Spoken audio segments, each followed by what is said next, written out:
Let's talk about something perhaps that many people listening will identify with, or at least recognize in their daily experience, and that is anxiety. And maybe we could just define terms and look at anxiety as fear of the future. You could also define it differently. It could be pre-experiencing the worst case scenario. I really don't know how you would like to define it, but if you wouldn't mind digging into that and share any approaches that you think are helpful, practices, thought exercises for people who are suffering from anxiety, that would be very helpful.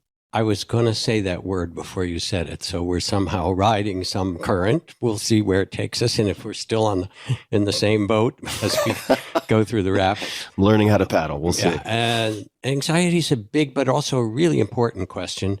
And the first thing to note is that we're living in a time of tremendous cultural anxiety. Even in places where there was warfare or starvation or things, when there were very small groups of people, there was still a kind of basic, I know who my family is, I know where the land is, we'll have the food or we won't. But everything is up for up in certain ways. There's a kind of upheaval now of identity, where we live, who we are, and so forth, that's accelerating. And it's been accelerated, of course, for all kinds of things. And now we'll get to it. It's certainly been accelerated by technology. And we're on the cusp on the roller coaster ride. The click, click, click, click as you go, as you're going up to the top So you to start ratchet the roller. up. Right. And the little sign that you got your ticket for said AI, go on this ride. So we'll get to that. I want to, but anyway, so there's the anxiety, there's the economy anxiety, there's the collective anxiety about climate, there's racial and economic injustice that's really in our forefront. And then there's the human anxiety of our own family and people going through things of loneliness and economic insecurity. So first thing to say, there's a whole bunch of things that might be helpful. The image that I like to start with is an archetypal one of the Buddha seated under the tree of enlightenment. The night of his enlightenment, before he was enlightened, the Indian god named Mara, who is the god of greed, fear, hatred, aggression, all of the forces of suffering, appeared and said, "What are you trying to do?" to the Buddha. And this is the way it appeared. He said, "You have no idea what you're dealing with." And he said, "Let me show you this enlightenment stuff." And so he paraded before him all the most beautiful dancing dakinis and gilded chariots, the Lamborghinis of the time. And the Buddha said, "Been there, done that. Thank you." Okay. And then he said, "Well, you have no right to be there." And he started throwing flaming arrows and swords. And the Buddha lifted his hand and touched them all with compassion, and they turned to flower petals. Cool. Then Mara said, "You don't even know who you are. You don't know what you're doing. And there's no reason for you to be sitting here." And then Mara came basically in the form of doubt. And at that point, the Buddha put his hand down and touched the earth and said, "Will you bear witness to my right as a human being here, halfway between heaven and earth, to awaken to the way things are?" Can you say that one more time? Heaven and earth or heaven and hell? Between heaven and earth. Oh, We okay. didn't get to hell yet. If you want to go there, we can go there later. No. Halfway between heaven and earth in this human form, be my witness that we human beings have the right to see clearly, not with delusion, not with doubt. And then Mara appeared again, and the Buddha just looked at Mara and said, "I see you, Mara. I see who you are." And the minute he said that clearly, Mara dissolved. Now, what people don't know in the Buddhist text is that after his enlightenment, Mara came back to visit the Buddha quite a few times. You think there's enlightened retirement, but Mara's part of the game. And Thich Nhat Hanh is a really beautiful image about this, where he sets the scene of the Buddha sitting in a cave. And again, the Buddha really is a stand-in for your awakened self, sitting in a cave, mouth of a cave, meditating, and his attendant is there, and Mara appears, and his attendant tries to chase Mara away. And the Buddha says, "Ananda, is that my old friend Mara? Set out some tea. Let us sit down." And he says, "Is that you, Mara?" And usually all that it takes is for the Buddha to say, "Is that you, Mara?" or "I see you, Mara." And Mara looks and kind of sadly slinks away, if you will. So the first thing about anxiety is to acknowledge that it's entirely human, that there are cultural reasons for it, and that there are physiological reasons, that we have fear and we have fear of loss and all of those things. And to be able to name it and say, oh, this is anxiety. It feels this way in my body. Your hands sweat, your breath stops, your heart. And it's hard to feel. It's unpleasant in the body. And then it has its thoughts. We'll get to those in a minute. And what you can do in naming bar, you can say, oh, anxiety, I see you, I feel you. So that's the first thing. And already you start to step halfway back from it as the witness. So that already begins to liberate you a little bit. And then the next thing is you can also say, thank you for trying to protect me. Because if you fight against the anxiety, what that is more anxiety. Oh my God, I got rid of it. I hate it. But instead, it's almost like you take a little bow. Okay, Mara, I see you. Thank you for trying to protect me, because that's what it's trying to do. And you remember that statement from Mark Twain, where he said, my life has been filled with terrible misfortunes, most of which never happened, right? So these are the stories. You meant sort of the advanced stories. Say, thank you, Mara. I see you. Thanks for trying to protect me. Then the next thing is to know that there's something called the wisdom of insecurity, that it's actually okay to be insecure. My monastic teachers would say it's uncertain, isn't it? We could ask them all kinds of things. Tell me about enlightenment. My teacher would laugh. He said, it's uncertain, isn't it? He wanted us just to get comfortable with uncertainty.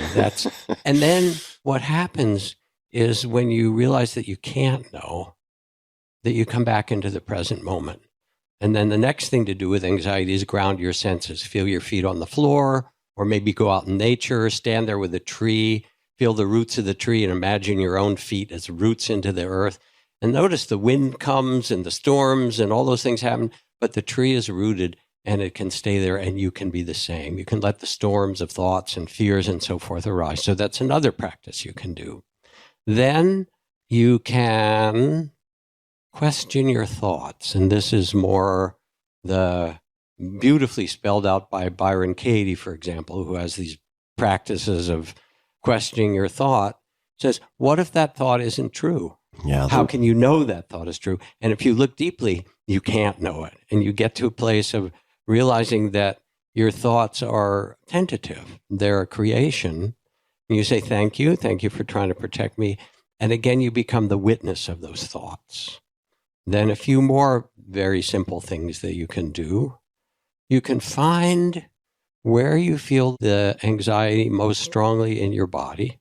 And once you feel it, you can feel into its elements. Is it hot or cold? Is it hard or soft? Is it vibrating? The earth, air, fire. So you really get close into it. You can ask it what stories it tells, because it'll have a story. And then you say, again, not only thank you for trying to protect me, but you wrap it with kindness, with loving awareness, and say, thank you. I know you're worried. I can respect you and hold you with kindness and compassion. And you know that that's not who you are. This is a part. It's something. It's common for human beings. You say, I respect this, and who I am is honoring you and so much bigger than who you are. And you feel yourself literally being both the witness, the grounded one, the I know you, I see you, Mara, and you become more the Buddha rather than the one who's caught by all these things. Could you say a bit more about asking, for instance, in this case, the anxiety, what stories it tells? Maybe give an example, whether from your personal experience, someone else's, or just a hypothetical, what that might look like. 'Cause that's the first time I've heard that, and that piques my curiosity. So it's a beautiful question, because one of the things that I've learned over these years is that you can have, the Sufis call it a sobet, a conversation with the heart. And if you let yourself get quiet, it might be after a little walk in the woods, or just sitting quietly, taking a cup of tea or something that you like to drink and letting yourself quiet down, or meditating if you want to. And when you get quiet, you can have an inner conversation, and there's information that's waiting there for you to ask. So, for example, since we're talking about anxiety and you want to have a conversation with it, you can say to the anxiety, where do I feel you most strongly in my body? Okay, that's a pretty simple one. Then you can say, ask the anxiety, what is the thing you're most afraid of? Usually it will be something like loss, death, something huge. Okay, say, okay, thank you. Get quiet and say, tell me the story you have about it. And then your anxiety will answer and it will say, well, if you lose your job, which we're afraid you will, you'll be out on the street, you'll be homeless, people will beat up on you, then you'll be in the hospital or you'll become whatever. And there's a whole disaster scenario. And you can say, yes, thank you. I hear your story. Then there's another interesting question. So all these are things you can ask. And if you're willing to ask and get quiet and listen, usually your body and your heart will answer. And then there's another really important question or two that you can ask. What is the most important thing I need to learn from you? And it will give you an answer.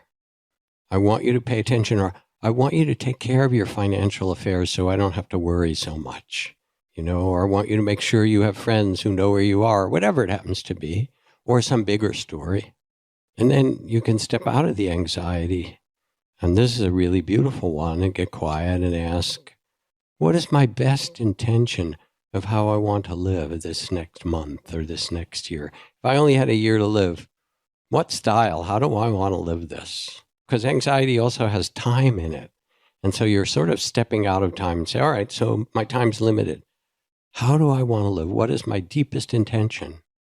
And if you pause and ask, your heart will answer.